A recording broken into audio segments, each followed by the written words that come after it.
All right, we're back with our 45, 50-pound bow. It's about in that range depending on how much you draw it to the very last inch. We've tested it actually on draw, and we have an arrow point that has actually been tapered to be shaped more like a bodkin. Although it's not a long shape, this little steel tip actually comes to a four-way point, not a rounded point. Much better for piercing steel or plate or anything like that. So we're going to shoot at our Tatami armor today, and if we hit a Karuta, we're going to see what kind of damage it actually does to it. Let's go ahead and try it out on our brand new Samurai analog today.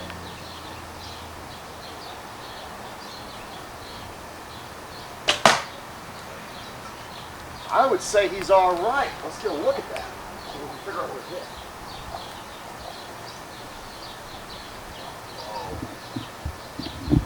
Not exactly what he planned on hitting. We sure dimple that plate, but other than a nice gouge and a dimple, there was no chance of that going through. All right, we'll go ahead and try to hit more in the middle if we can, more to where the bottle is centered in the chest. We have our bottle in there. Ooh. That was pretty nice. Trying to figure out what I hit. It seems like we didn't exactly hit the mannequin, we went right beside it. But it hit in between the plates themselves, so the Karuta didn't actually have a chance. Or no, actually, we hit the Karuta and it glanced in, as some people would assume is possible. See how deep we went in? We went in about 2 inches, and what we did is we glanced off. It didn't go into the mannequin itself. It just went through the cloth and our undergarment, about 2 inches. But the air, it slowed it down enough that we only got 2 inches penetration. Which, yes, you could say that's bad, but we didn't actually go into type of fleshy material with the bottle or anything, so that would have slowed it down even more. So that's highly impressive on its own that it could stop an arrow that much even by hitting the tip or corner of a cutter. Not bad at all.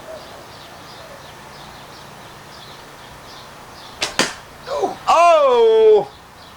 I don't know, that might have went into the... Looks like it went between the plates again. I think I got straight in there. Yeah. That was the only problem with going directly between the plates without hitting one. And I'd say we went directly into our bottle. Sure feels like it. What I was been aiming for all this time. And that was a bad penetration. Definitely. So there is a possibility of getting hit directly between the Karuta. It's not impossible. That's one of the reasons we want to test the newer armor. Yamato is because it is actually a breastplate, much heavier gauge, and it's laminated where there's areas that are double thick, and you've got a full breastplate, full dome. This is just Karuta or cards without Kusari laced onto gambeson, basically, or thin gambeson. So yeah, of course it's possible for something like that to take place. All right, I'm here with the late century Viking sword or Norman style sword. It's got the Brazil nut pummel. It's the sword you always see in the videos that I use with the tip cut. Lots of videos to cut through multiple layers of gambeson, even extremely heavy layers of gambeson. Because we discovered that the cast blow, as proposed by Roland Warzeka, using the actual tip of the sword, has so much energy behind it, especially on these earlier Type 10 blades and so on, with the designed for cutting, that it tends to go through almost anything. We've cut through steel, thin steel plates with it. We cut through heavy, thick plastics. We've done all kinds of stuff with it. So what we want to do today is everybody wants to see, and they've been requesting to see what it'll do to an actual Karuta. If I hit the Karuta, will it do anything to it? So we're going to go ahead and test that out and see what happens.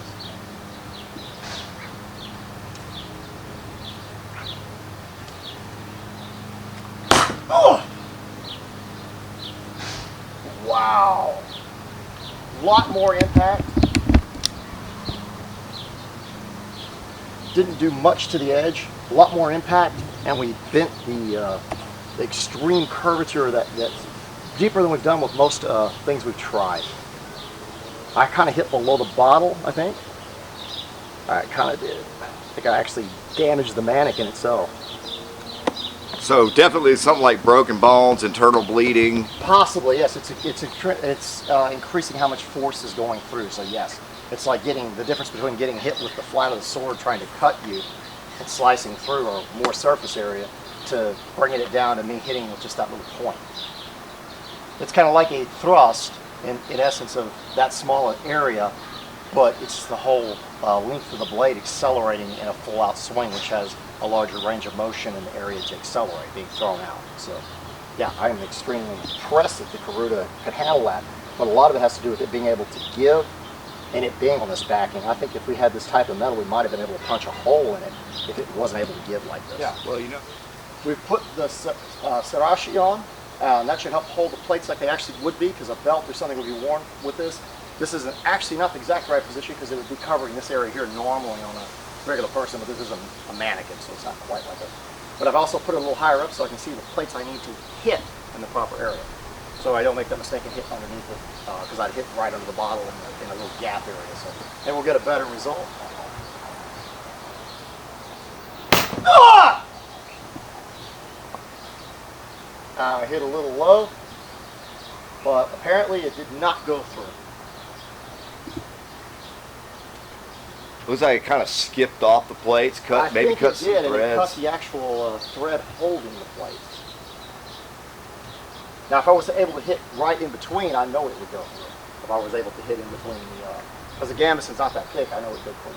But that actually hit the plate. I was actually aiming for about this area on this plate because I wanted a nice mid-range area, and I hit a little bit low. Ah! I hit high again. Oh well. We cut some of our cloth, but we skipped from plate to plate. Did do a lot of damage to this plate, and that is over our actual bottle. So I'm going to say that actually hitting the plates, I don't think with them giving like this in the backing, it's acting like mail. You can't cut through mail with a tip shot either. So unless you were to get really lucky and hit right in between here, like exactly without hitting, I don't think you're going to go through it with the tip shot even. It's just causing a lot of deformation to the plates. There's a lot of impact under it.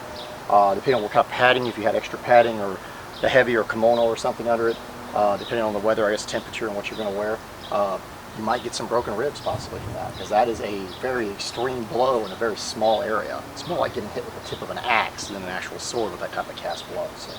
All right, I figure if I didn't test it, somebody would say with a stiffer Type 10 blade, why didn't you try thrusting Thrand, or to thrust through? So I will give it a shot and see what happens. Ah! Ooh, we got a nice dimple.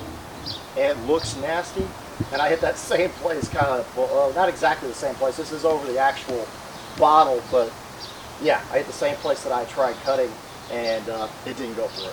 Would you say it had to do with the armor again acting like mail? It's acting like mail and giving, just like any type of lamellae or lamellar where you have scale or plates that are laced together, joined with kusari or mail, or like in Indonesia, they join them with mail and plates and so on. It does the same thing. The plates are actually more effective because they give and they're over some kind of padding than they would be earlier period trying to make them into a breastplate. That's why we're so excited about the new armor when we get it, is because it's actually going to be a solid dough from a later century. Ah! That I hit it way off to the right, trying for maximum power. We skipped and hit a plate, but no penetration of any kind. It didn't get in between the seam. Actually caused it to glance, and this is a really stiff blade, so the blade's not bending a lot. So I'm impressed that it's not going through, actually. I think Elgrim brought that up, that it's actually stiff, so yes, it's very stiff. Not as acutely tapered as some of the later century thrusting designs, but it is a stiff blade. Ah! Oh! That was me giving this thing everything I got. And no, I didn't purposely line the blade horizontal, which would be easier to maybe slip through. I did it straight up and down, and that's all we got. We made it into our bottle, so he would be bleeding. Still, 2 out of 3 ain't bad on survival. Oh, not bad at all? And this isn't even that bad. I mean, other than maybe as hard as I hit him, I think in the solar plex area, he would not be getting up from the impact, if not even the wound. But the wound could be a hair deeper than it looks, but we shall see. I think that's awesome. And it looks, if it's time to remove it, it looks as if I hit a plate and slipped in, like some of the fans said would take place. But like I say, how wide the blade is makes a difference, because these two plates kind of caught it. and stopped it. So ate up some of the energy because it right, has to. Like I said, the only way we would have gotten straight in without the plates interfering is if you could manage to not hit one at all and thrust horizontally. Yes, that's a very good possibility to maybe try to do that, but there's a good chance you're going to hit a plate as well. And if you hit a plate, you're going to lose energy. If you lose energy, you're probably not going to make it through the actual cloth garments underneath. Okay, so let's see what it does with the actual overarm throwing slide. It has like extreme velocity, and this is a pretty substantial spear or pole arm, even though it's got a broadhead. So let's go and see what happens here. Ah! Oh, that went through. Yeah. We went in between, spreading the plates, tearing them free. I missed the bottle, I think, by about an inch. So there wasn't much backing it, but it definitely made it through. And it's in there pretty good because we cut into plates as we went in. So I think if we hit on a plate, we will get pierced. That was nasty. And as you can see, we actually have the plates and the cloth cut all the way through. And it's actually cutting into each side of the plate. I even noticed from the sword it cut into the plate slightly, but nothing like this. This cut the actual holes and into the metal where the actual stitching is. Cannot wait to see what happens if we hit on the top of the middle of the burrito. Oh! And we actually hit on a plate. That's going to be the worst dimple or cave-in that we had of all of them. And it cut into the plate, but it did not make it through. That wasn't the most power I could put in it, but it was an accurate blow trying to hit on top of the plate. So. Look how much it creased it, though. Oh, yeah. The injuries you take internally would be... And I'll say it again, over the solar plexus of the sternum, that kind of impact with the amount of padding we got here, I think would have disabled him at least for the moment, whether he died or not. Unbelievable. But the give is actually eating up the energy. That's what's going on. The give is actually eating our energy up. I am extremely surprised. So again, it's acting like mail or some kind of similar armor. Right. I'll try to hit in this area here where I think it's a little more solid. It did hit the bottom, but it's a little more solid at the angle here on the torso, and see what happens. Ah! Yes! Ooh, I think we got a turn at the angle. We've cut a plate, and I think he is now dead. Ooh. It cut into the plates. To make sure it made it through, even with this broad blade, it literally cut the plates. All right, as you can see, we've actually cut plates. I'll pull this out, and yes, that plate has been cut. And this plate's been cut. It just happened to hit in between and glance as it cut in. And yes, that is into our, I mean, this is a big gaping wound. I can stick my fingers into the wound and feel them. As you can tell, this went into the bottle, and that's the actual edge cutting the bottle and rupturing it as it pushed in, caving in the bottle. A lot of the water splashed out as it's going in. And we have a really substantial wound. This is a very, very nasty, gaping wound. It actually cut the plates as we saw, so that's what allowed even such a broad spear to go through, because of that type of weight behind the spear and being accelerated to that degree has an extreme impact. Even the Japanese use some sliding techniques with their two-handed yari use, and that's got to be the reason why, to accelerate the spear to possibly pierce something you normally couldn't. But as you see here, this is devastating. This man would definitely be off the field. He'd be dead, in my opinion. Because if you look at how deep it went in, even if the spear only went so far, all that compression would have made a much deeper wound into the body. All right, something people have been asking us to bring back for a very long time was the Kusarigama. And the idea behind that is it's a military pick. In Japanese history, a lot of these were made out of solid metal. It wasn't even a wooden handle. It really acts like it's an agricultural tool, but they focused more on the point than they did, let's say, in the Okinawan martial arts, where they talk about cutting with the curved edge, like you would if you were harvesting rice or something. No, they focused on a military-style pick that was reinforced to stab through armor or get into niches of armor. Today, we're going to try to go straight through the Karuta if we can. I'm not going to worry about hitting it with the weight. It would just be impact. There's no way to gauge that to see what it would be doing to him. And we'd probably be aiming at more open areas anyway that we have. So I'm going to come in here and see what we can do, and Give it everything I got. Oh, that was a glance. Ooh! Or was it? It hit, bounced out, and we have a piercing in the actual Karuta. Let's look at that right here. We have a piercing in the actual Karuta. This is the first time we've actually got a hole in the Karuta, or the card plate. And I don't think we hit our bottle. That's over the bottle, but I don't think there's any. Oh, I may be wrong. Could be wrong. I'm seeing some leakage here. It might have actually pierced it. Not very deeply because the plate stopped it, but we do have a piercing into the bottle. I'm seeing the liquid right here coming out. So, yes, I think we pierced our bottle. That actually cut a hole into our Karuta. I'd like to try that again. Ah!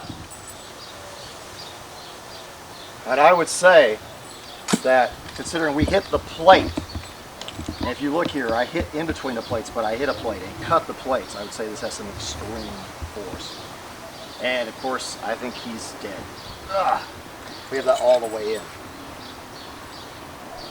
It seems like that's part of the secret to getting in between here, is the actual edge cutting through the plates. If you look right here, you can notice that not only are we impaling that bottle, and that's deep enough to kill the man, and we cut through all those layers of claw, but we actually cut into the plates the same as we did with the actual overarm throwing slide. So the throw that you get from the heavy spear being accelerated, whether it's done two-handed sliding or overarm, the overarm seems to be the most powerful, is the same kind of acceleration you get from having a lever or handle and accelerating a point the same way.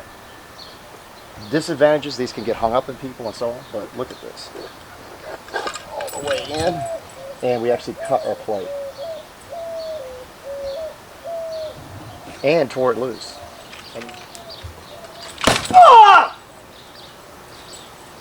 Woof! Now what we've got here is we've crushed the plate. I mean, it's pretty much folded in half, and it's loose so I can show you the backing. We actually pierced a plate. But it looks like if you don't hit in between the plates and you hit on a plate, even with the overarm slide and the give, you're going to get the impact. You're going to get hurt. You might get a little dimple through it, but it's probably going to be mostly the extreme force and the impact. You're going to be taking bludgeoning damage pretty much from the focus behind the smaller point. You're not going to be taking an actual piercing. But if it hits in between, like we're seeing, it can literally cut the plates to push the plates apart to get through. That's what we're seeing. These edges are actually cutting into the plates as they're piercing to make sure they can go through, because the plates are in the way, stopping them as it's tearing the actual lacing and stuff trying to get through. And in defense of this model, these are supposed to be each individually laced. This was the first prototype that he sent us, and they're laced completely around with one threading. So if you cut one, they'll start coming undone. If you order the newer models that he has, each hole is individually laced. So I'm still extremely impressed. This has protected him to a great degree, more than I would expect. After everything we did today here, his survivability was more than 50-50, wouldn't you say? Or I'd say it'd be about like 60-40, maybe 65-35, something like that. At times, depending on the weapon, 75% of the time he was surviving easily without even a really bad wound, other than maybe the impact, and you might get a broken bone or so on, depending on how much padding you have underneath.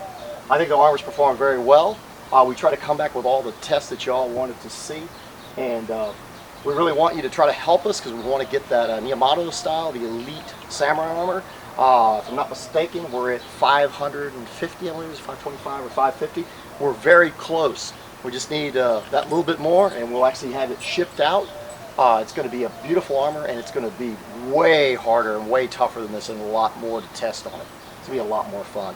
Not that this wasn't, but we're going to repair this so we can have it in future episodes. And we want to thank Michael Astorito with Iron Mountain Armory for sending it to us.